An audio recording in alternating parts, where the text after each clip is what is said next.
কোথায় সেই স্বৈরাচারীরা? কোথায় সেই দুর্বিনীত অহংকারী? কোথায় সেই স্বৈরাচারীরা? কোথায় সেই দুর্বারিত অহংকারী স্বৈরাচার যারা আমার জমিনের উপরে, আমার মানুষের উপরে রাজত্ব চালিয়েছে? তারা আজকে কোথায়? কোথায় সেই অহংকারীরা? আল্লাহ পাক সেদিন তো বলবেনই, কিন্তু দুনিয়ার মাঝেও স্বৈরাচার যারা, অহংকারী যারা, তাদের শাস্তি পৃথিবীর বুকেও দেন, আর কিয়ামতের দিন তো দিবেনই। ঠিক এভাবে স্বৈরাচারের বিরুদ্ধে ওয়াজ করেছিলেন প্রয়াত জামায়াত নেতা, জনপ্রিয় ইসলামী বক্তা দেলোয়ার হোসাইন সাঈদী। স্বৈরাচারীরা তার পতনের সমস্ত ছিদ্র বন্ধ করে, কিন্তু একটা ছিদ্র বন্ধ করতে পারে না। মনের ভুলে সে ছিদ্রটা থেকেই যায়, যেই ছিদ্র দিয়ে আসলে তার পতনটা হবে।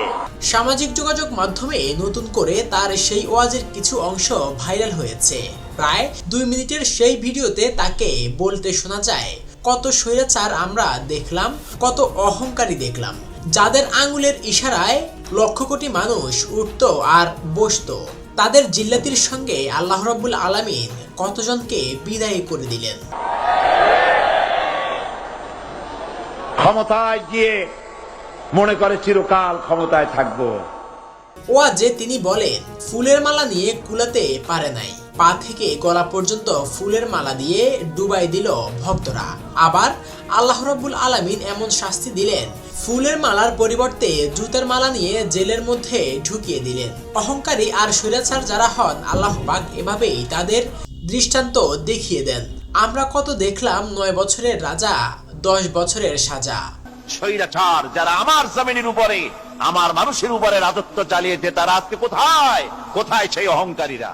পৃথিবীর বুকে যারা অহংকার করে, যারা স্বৈরাচার হয়, আল্লাহর আইনকে যারা বৃদ্ধাঙ্গুলি প্রদর্শন করে, আল্লাহ পাক তাদের জমিনেও দেখান। এখানে চূড়ান্ত ফয়সালা আল্লাহ করেন না, আসল জায়গা তো আছেই, তবে এখানে নমুনা দেখায় দেন। কিন্তু মুশকিল হচ্ছে, ইতিহাসের সবচাইতে বড় শিক্ষা হলো ইতিহাস থেকে মানুষেরা শিক্ষা গ্রহণ করে না, আরেকজন এসে সেই কাজেই অগ্রসর হয়। Faisal Ahmed, news today.